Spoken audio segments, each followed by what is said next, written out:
السلام علیکم students 7th class. آج کا ہمارا لیکچر باب نمبر 2 کا جو ہم پڑھ رہے تھے اسی کی آج رسالت کے تقاضے ہم نے سٹارٹ کیا ہوا تھا۔ پوائنٹ نمبر 1 ہم نے پڑھا تھا محبت رسول۔ آج ہمارا پوائنٹ نمبر 2 ہے تعظیم رسول۔ پوائنٹ نمبر 2 ہمارا تعظیم رسول۔ تعظیم رسول صلی اللہ علیہ وسلم کیا ہے؟ رسالت کا دوسرا تقاضا تعظیم رسول صلی اللہ علیہ وسلم کو قرار دیا گیا ہے۔ قرآن مجید میں ارشاد ہے، آیت کا ترجمہ سورۃ الاعراف کا جو انہوں نے دیا، تو جو لوگ ان پر ایمان لائے اور ان کی رفاقت کی انہیں مدد دی اور جو نور ان کے ساتھ نازل ہوا اس کی پیروی کی، وہی مراد پانے والے ہیں۔ بارگاہ رسالت میں معمولی سی بے ادبی ساری زندگی کے نیک اعمال غارت کر دیتی ہے، یعنی کہ چھوٹی سی بھی آپ نے اگر بے ادبی کی بارگاہ رسالت میں تو کیا ہوگا، پوری زندگی کے جو اعمال ہوں گے نا وہ آپ کے ختم کر دیے جائیں گے۔ یہاں تک کہ انسان دولت ایمان سے محروم ہو جاتا ہے۔ سب نبیوں کی تعظیم ضروری ہے۔ آپ نے اگر بیٹا تھوڑی سی بھی کسی نے بھی کیا کہ بارگاہ رسالت میں تھوڑی سی بھی چھوٹی سی بھی معمولی سی وہ بے ادبی کی تو سارے زندگی کے جو اعمال ہوں گے نیک وہ آپ کے ختم ہو جائیں گے۔ یہاں تک کہ دولت ایمان بھی کیا ہوگا، اس کے اندر سے ختم ہو جائے گا، اس سے بھی محروم ہو جائے گا۔ ہمیں کیا کرنا چاہیے؟ ہم صرف آخری نبی صلی اللہ علیہ وسلم پر ہم جو ان کی تعظیم کرتے ہیں وہاں ہم سب پر ضروری ہے کہ ہم 1,24,000 تمام انبیاء کرام کم و بیش جو ہیں وہ تمام کے کیا کریں، ہم تعظیم کریں۔ آگے ہے نصرت رسول۔ نبی کریم صلی اللہ علیہ وسلم کے احکام اور تعلیمات کی ترویج، اشاعت اور عملی نفاذ کے لیے جد و جہد اور کوشش کرتے رہنا رسالت پر ایمان کا تقاضا ہے۔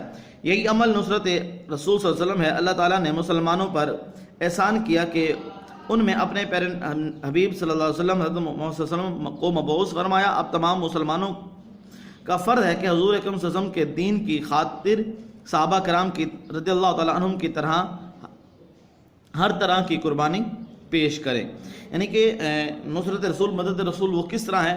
اب دیکھیے گا، اب حضور اکرم صلی اللہ علیہ وسلم کو اللہ رب العزت نے تو اپنے لیے وہ نبی بنایا، پر کیا کیا؟ یہ مومنوں پر احسان کیا کہ انہیں جو اپنا پیارا نبی صلی اللہ علیہ وسلم وہ کیا کر دیا، مبعوث کر دیا، مومنوں کو دے دیا۔ اب ہمیں کیا کرنا چاہیے کہ ہم بھی صحابہ کرام رضی اللہ تعالیٰ عنہم کی طرح وہ کیا کریں، جیسے انہوں نے دین کی خاطر قربانیاں دی ہیں، ہم بھی کیا کریں، ہم بھی دین کی خاطر اگر ہمیں کوئی بھی قربانی دینی پڑے ہم قربانی سے گریز نہ کریں، دور نہ ہٹیں، بلکہ کیا کریں، دین کی خاطر اگر ہماری جان، مال، تن، من، دھن سب کچھ اگر قربان ہوتا ہے تو ہم قربان کر دیں، پر کیا کریں، دین اسلام کو ہم تخت پر لے کر آئیں۔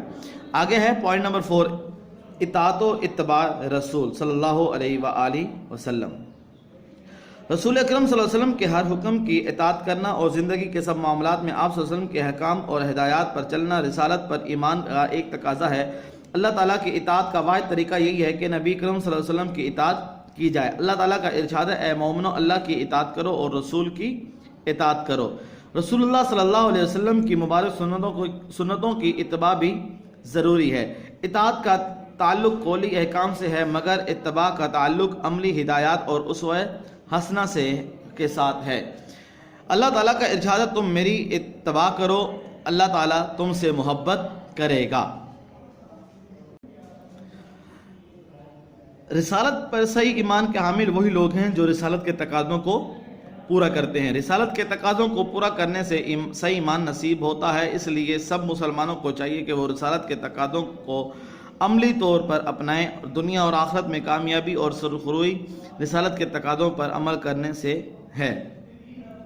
بیٹا ہمیں کیا کرنا چاہیے؟ ہمیں یہی کرنا چاہیے کہ ہم جس طرح اللہ رب العزت نے ارشاد فرمایا کہ اے مومنو اللہ کی اطاعت کرو اور رسول کی بھی اطاعت کرو، کیونکہ اللہ رب العزت نے خود ارشاد فرمایا قل اطیعوا اللہ واطیعوا الرسول، ٹھیک ہے، اللہ کی اطاعت کرو اور رسول کی بھی اطاعت کرو، جیسے وہ کہتے ہیں ویسے آپ ان کا کہنا مان کر ویسے زندگی ہمیں گزارنی چاہیے۔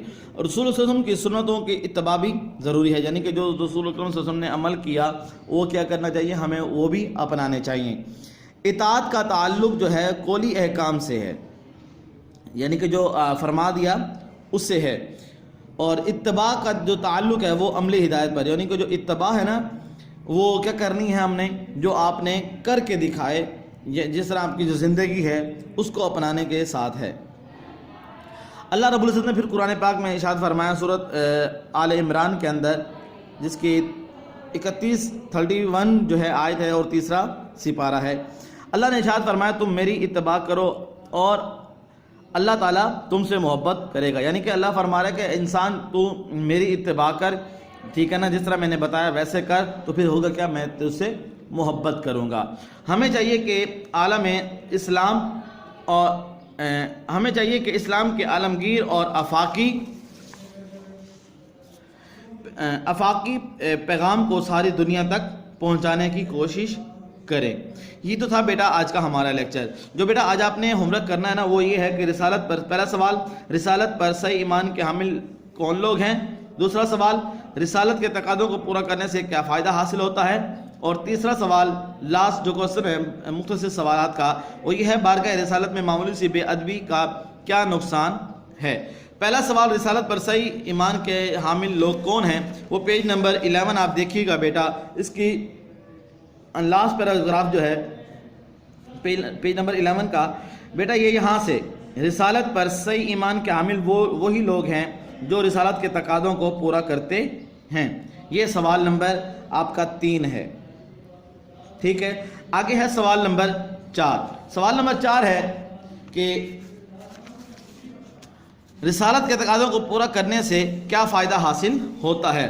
بیٹا اسی پیج نمبر 11 کا جو ابھی ہم نے یہ تیسرا سوال کیا نا، یہی لاسٹ پیراگراف کا آخری لائن آپ دیکھیے گا، یہ یہاں سے دنیا اور آخرت میں کامیابی اور سرخروئی رسالت کے تقاضوں پر عمل کرنے سے ہے، یہ یہاں تک، یہ سوال نمبر 4 ہے، ٹھیک ہے بیٹا۔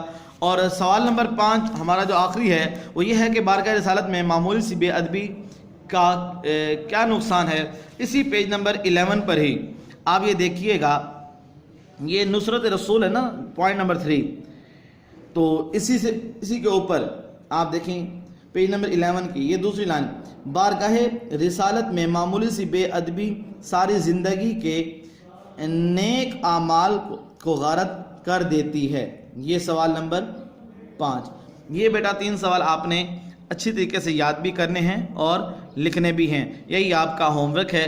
تو بیٹا اگر کوئی ذہن میں آپ کی کوئی کوشچن یا پوائنٹ ہو کہ یہ ہمیں صحیح طرح سمجھ نہیں آیا، تو بیٹا آپ کا یہ لیکچر نعیم اسلامک اسکول یوٹیوب کے چینل پر آپ کا یہ لیکچر موجود ہوگا، آپ وہاں سے سن بھی سکتے ہیں۔ اگر زیادہ سمجھنا ہو تو آپ کے اساتذہ اسکول میں حاضر ہوتے ہیں، آپ ان سے آ کر سمجھ بھی سکتے ہیں۔ نیکسٹ لیکچر تک کے لیے آپ سب سے اللہ حافظ، السلام علیکم ورحمۃ اللہ وبرکاتہ۔